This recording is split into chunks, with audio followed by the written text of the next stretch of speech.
Think Spain is just about flamenco dancing and bullfighting? Wait until you find out about the country where dinner happens at midnight, where an entire town disappears underground for half the year, and where you can literally get fined for walking around shirtless. You won't believe what I discovered about this country that'll make you question everything you thought you knew about Spain. Number 15. Spain has a town that lives completely underground for 6 months every year. Deep in the Andalusian countryside lies Setenil de las Bodegas, where 3,000 residents literally live inside massive rock formations. You heard right. Their houses are carved directly into cliff faces, with giant boulders serving as roofs and walls. During the scorching summer months when temperatures hit 45 degrees Celsius, the entire community retreats into these cave-like dwellings where the temperature stays a cool 18 degrees year-round. Walking through the main street feels like exploring an alien planet, with restaurants and shops tucked under enormous overhanging rocks that look like they could crush everything at any moment. The crazy part? These aren't primitive caves. They have full electricity, Wi-Fi, and modern plumbing systems running through solid rock. Locals joke that they're the only people in Europe who can say a dinosaur-sized boulder is literally their ceiling. Think living underground sounds primitive? These cave dwellers have some of the lowest electricity bills in all of Spain because they never need heating or air conditioning. Number 14. In Spain, being too loud during siesta time can land you a €3,000 fine. The siesta isn't just a nice afternoon nap, it's basically a sacred law across most of Spanish society.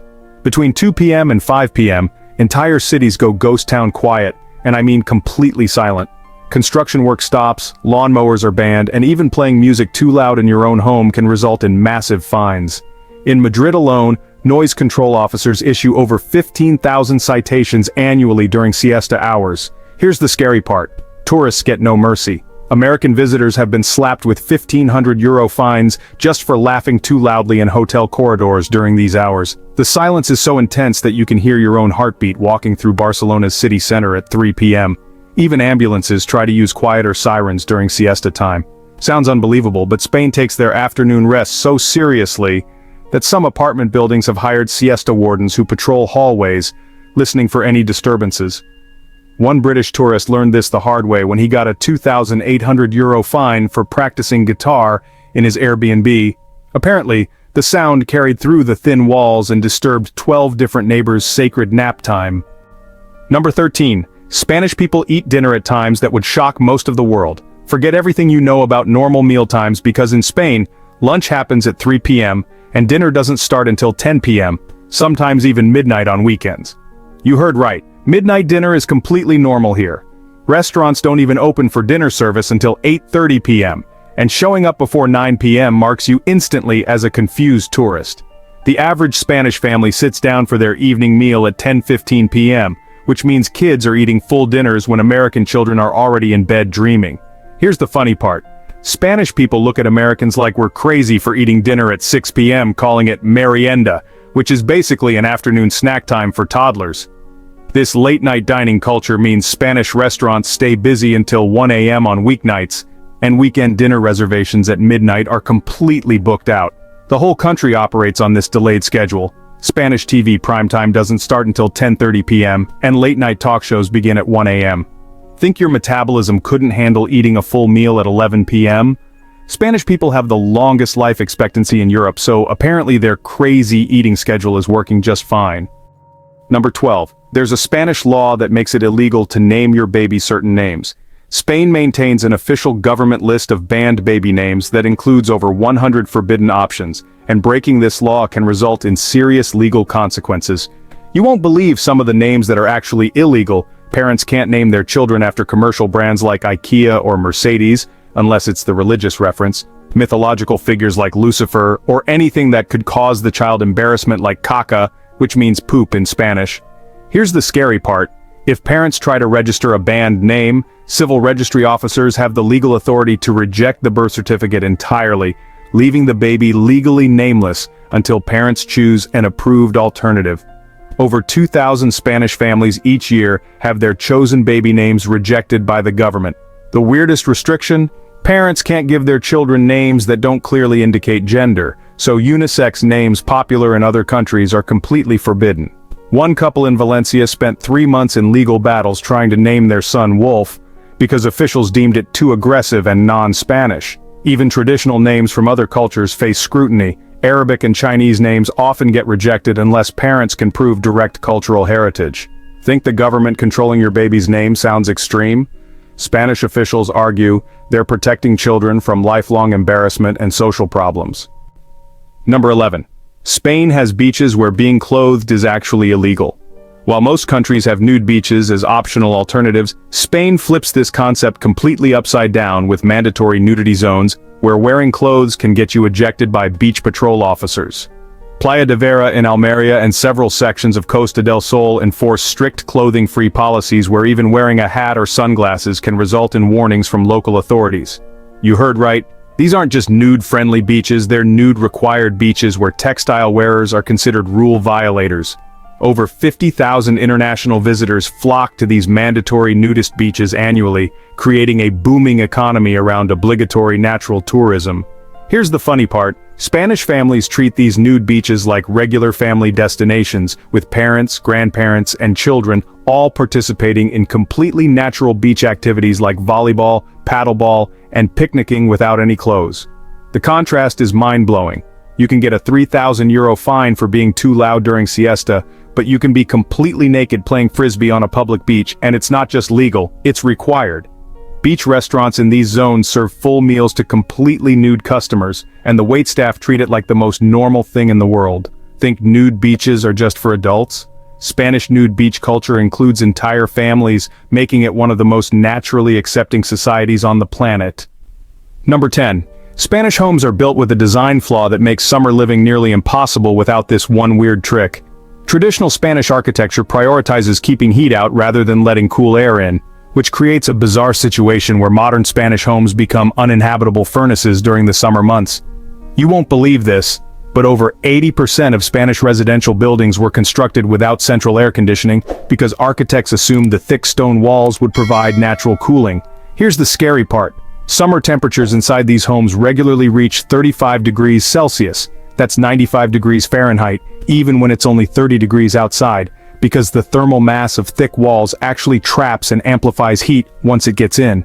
Spanish people have developed an elaborate daily ritual to survive these indoor saunas that would shock most foreigners. Every morning at exactly 6 a.m., Spanish families perform the opening, systematically opening every window, door, and shutter in the house to create cross-ventilation that, honestly, sounds like a hurricane when the wind catches it right. Then, at exactly 11 a.m., they perform the closing, sealing the house completely like a submarine to trap the cool morning air inside. By 2 p.m., Spanish homes become so stifling that families literally flee to air-conditioned shopping malls and restaurants just to survive the afternoon heat. The contrast is unbelievable. Spanish people will spend €200 monthly on restaurant meals during summer months simply because their own homes are too hot to cook in. One Madrid family told me they sleep in their bathroom during heat waves because it's the only room with decent ventilation. Think Spanish homes are poorly designed? This thermal fortress strategy actually works perfectly. Their energy bills are 60% lower than comparable homes in other European countries. Number 9. Spain has a social rule about physical contact that makes most interactions incredibly awkward for foreigners. Spanish people kiss everyone they meet, and I mean everyone, including complete strangers, business colleagues, and even their dentist. You heard right. The traditional Spanish greeting involves kissing both cheeks of literally every person you encounter, regardless of gender, age, or relationship status. Here's the funny part. There's an elaborate, unspoken protocol about who kisses whom first, which cheek to start with, and how long each kiss should last that Spanish people learn from childhood, but leaves foreigners looking like confused robots. Refusing to participate in the double-cheek kiss ritual is considered extremely rude and antisocial behavior that can damage business relationships and social standing. Over 15 million Spanish greeting kisses happen daily across the country. That's more than 5 billion kisses per year just for saying hello and goodbye. The awkward part for foreigners? Spanish people also kiss when they're introduced to your friends, when they leave the room temporarily, when they return 5 minutes later, and even when they run into you accidentally at the grocery store. Business meetings start with everyone kissing everyone else, which can take several minutes when there are 8 to 10 people present. Think this sounds excessive? Spanish people view handshakes as cold and impersonal. They literally feel emotionally rejected when foreigners offer a handshake instead of the traditional double kiss. One American businessman learned this the hard way when his Spanish clients thought he was being deliberately insulting by avoiding the greeting kisses, nearly costing him a €500,000 contract. Number 8. Spanish traffic laws include a rule so bizarre that 90% of tourists accidentally break it within hours of arriving. In Spain, it's completely illegal to wear flip-flops, sandals, or any open-toed shoes while driving, with fines reaching €200 for this dangerous footwear violation. You won't believe how seriously Spanish police take this rule. Traffic officers regularly stop drivers during summer months, specifically to check their shoe situation. Here's the scary part. Rental car companies are legally required to warn tourists about this law, but most people assume it's a joke until they're getting an expensive citation.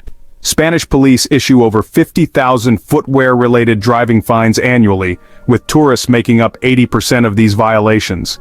The logic behind this law is actually terrifying. Spanish officials argue that flip-flops can slip off your foot and get stuck under the brake pedal, causing fatal accidents. But here's the weird contradiction. Spanish people can drive completely barefoot legally because bare feet provide better pedal control than loose footwear. One German tourist got pulled over 3 times in a single day because he kept putting his flip-flops back on after each warning, not understanding that driving barefoot was actually the legal solution. Think this law sounds reasonable? Spanish police also consider high heels, clogs, and even certain types of sneakers dangerous driving footwear. Basically, if your shoe doesn't stay firmly attached to your foot, you're breaking the law.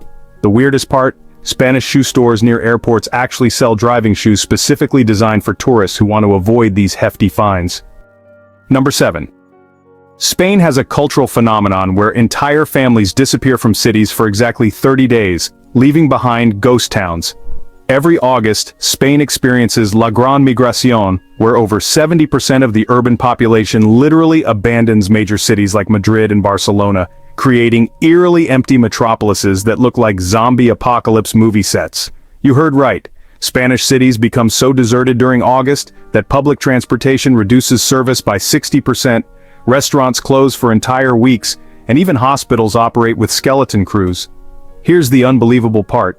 Spanish people don't just take vacations, they engage in complete exodus behavior where extended families rent houses together for exactly 1 month and disappear entirely from their regular lives. Over 25 million Spanish people participate in this mass migration annually, creating traffic jams on August 1st that stretch for hundreds of kilometers as entire cities empty out simultaneously. The contrast is mind-blowing. Madrid's population drops from 6.6 million to under 2 million people in a single weekend, making it feel like a completely different city. Businesses that stay open during August report 80% drops in customer traffic, and some neighborhoods become so quiet you can hear individual conversations from blocks away. Think this sounds like an economic disaster?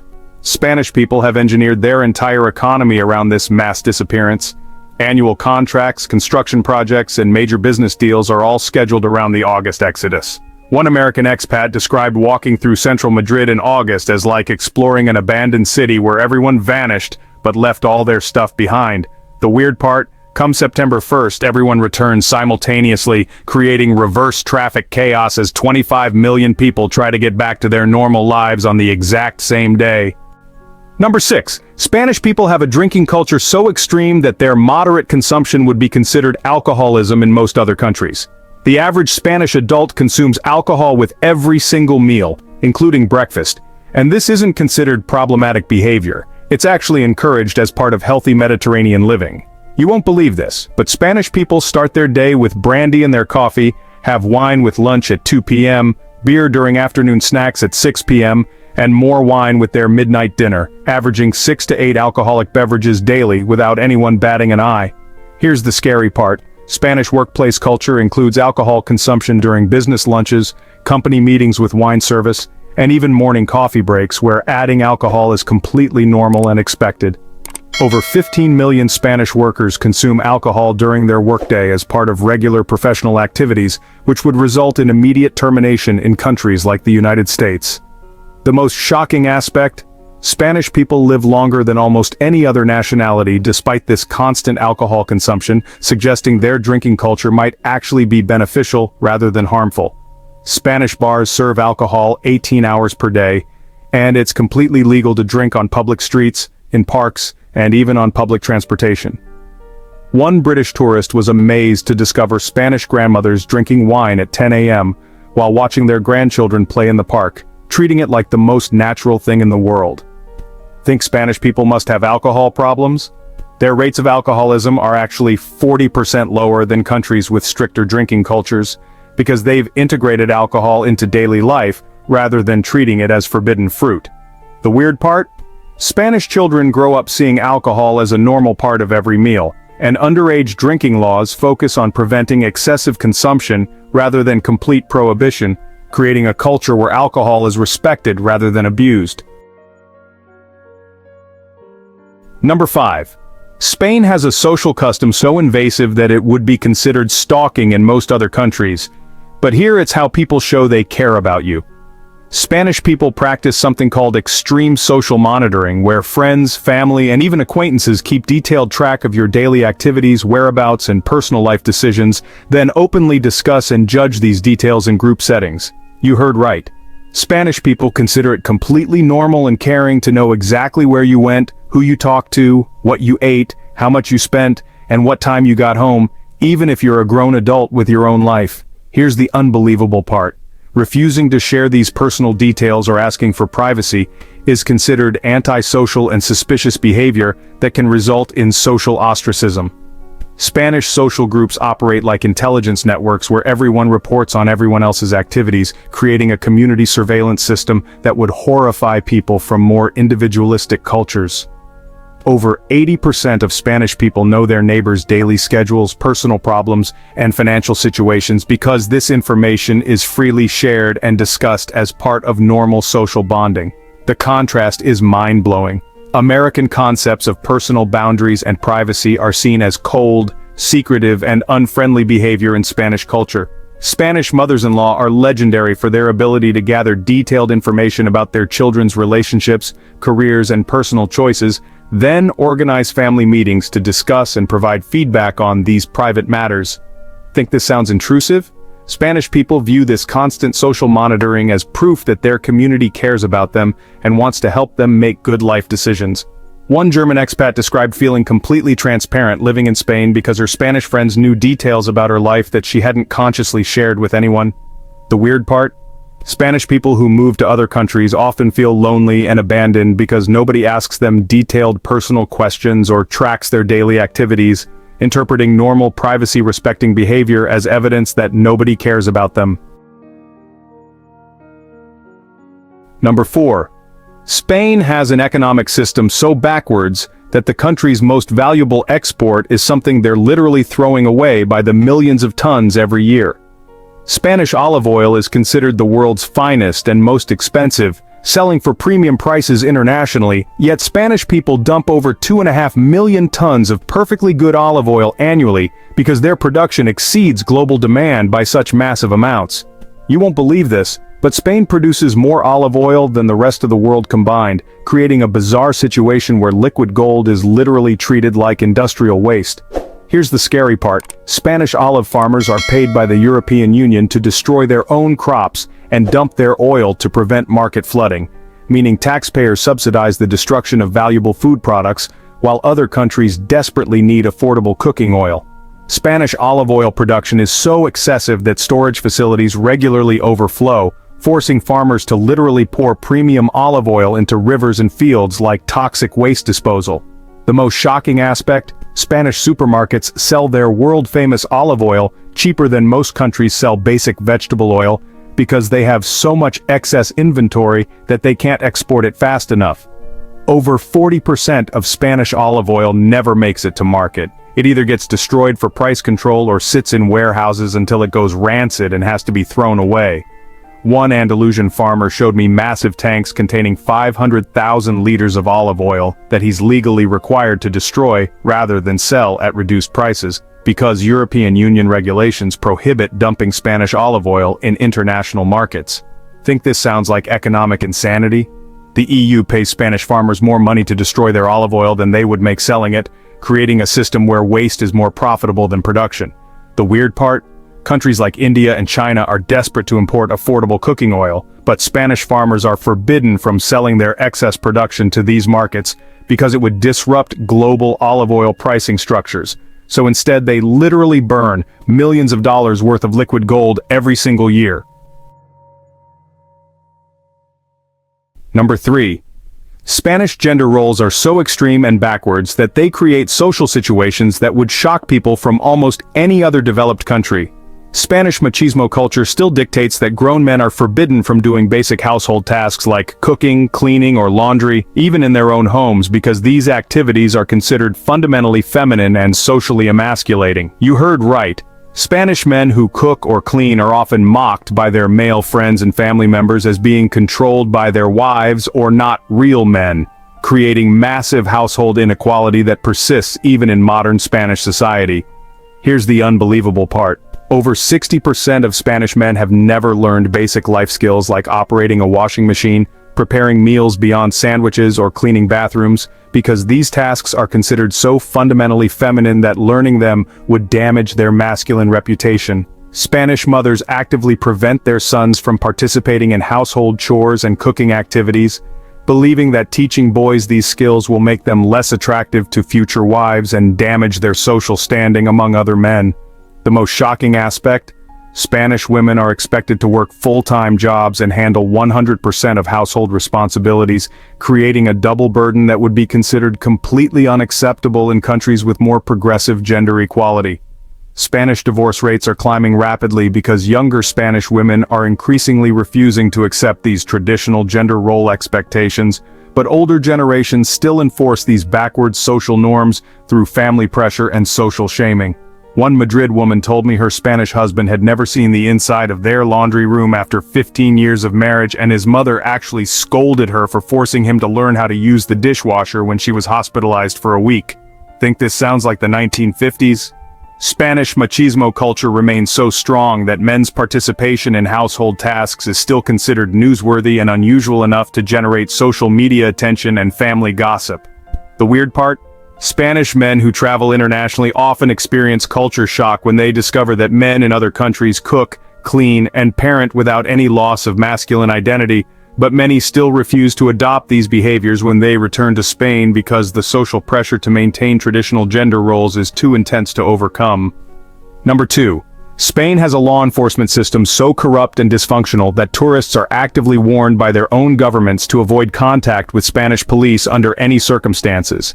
Spanish police operate under a system of mordida, or bribery, that is so openly practiced and socially accepted that, honestly, refusing to pay bribes to officers can result in false arrests, planted evidence, and fabricated charges that could destroy your vacation, and potentially, your life. You won't believe this, but Spanish police routinely demand administrative fees ranging from 50 to 500 euros for basic services like traffic stops, accident reports, and tourist assistance. And these payments are made directly to individual officers rather than through any official government system. Here's the scary part. Spanish police target foreign tourists specifically because they know visitors are unlikely to understand the local system and are more likely to pay bribes out of fear and confusion rather than challenging the corruption. Over 25,000 international tourists every year report being extorted by Spanish police through fake fines, invented violations, and threats of arrest for imaginary crimes, with American and British tourists being the main targets for these scams. The most shocking aspect: Spanish civil authorities and court systems are so overwhelmed and corrupt that filing complaints against police officers is essentially useless. Less than 0.1% of police corruption reports result in any disciplinary action or criminal charges.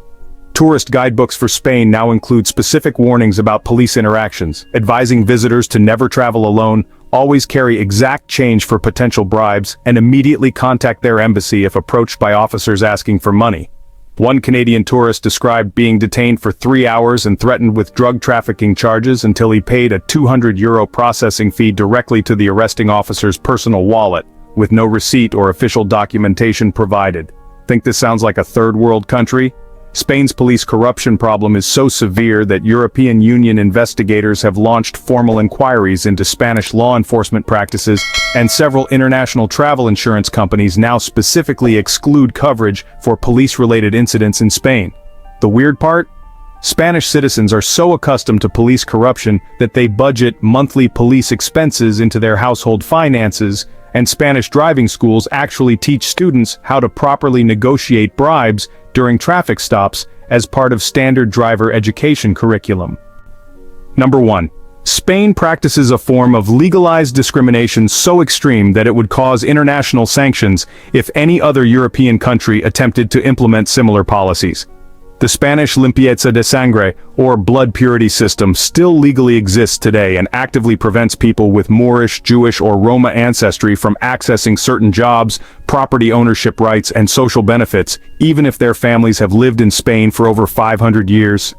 You heard right. Spain maintains official genealogical records that trace bloodlines back to the medieval period, and these documents are still used by employers, landlords, and government agencies to legally discriminate against Spanish citizens based on their ethnic ancestry. Here's the unbelievable part. Over 2 million Spanish citizens are classified as having impure blood in government databases, and these individuals face systematic exclusion from university admissions, government employment, military service, and even marriage registrations in certain regions. Spanish genealogical societies employ full-time researchers whose job is investigating family bloodlines and issuing purity certificates that function like racial passports, determining what rights and opportunities people can access. The most shocking aspect? This discrimination system is completely legal under Spanish law because it's classified as cultural preservation rather than racial discrimination, allowing Spain to maintain ethnic segregation policies that would violate European Union human rights laws if practiced by any other member nation. Spanish people with impure bloodlines often change their surnames, forge genealogical documents, or completely relocate to different regions to escape this systematic discrimination, creating an underground economy of identity falsification that generates millions of euros annually. One Spanish Roma woman told me she has been denied over 200 job applications, specifically because her genealogical records identified her as having Gitano, or Roma ancestry, despite being a university graduate with perfect Spanish language skills and no cultural connections to Roma communities. Think this sounds like Nazi Germany? Spanish blood purity laws are actually older and more comprehensive than anything Hitler implemented, and unlike German policies that were eliminated after World War II, Spanish discrimination systems have continuously operated for over 600 years without any international pressure to reform. The weird part? Spanish people discuss blood purity classifications in casual conversation like Americans discuss credit scores. It's treated as a normal administrative category that affects your life opportunities rather than a human rights violation, and Spanish children learn their bloodline classifications from their parents as part of basic family history education. So we've just discovered Spain's most shocking secrets that completely shatter everything you thought you knew about this fascinating country. Which one shocked you the most? The mandatory nude beaches, the legalized blood purity discrimination, or maybe the police bribery system that targets tourists? Subscribe for more mind-blowing cultural secrets that'll make you see the world completely differently.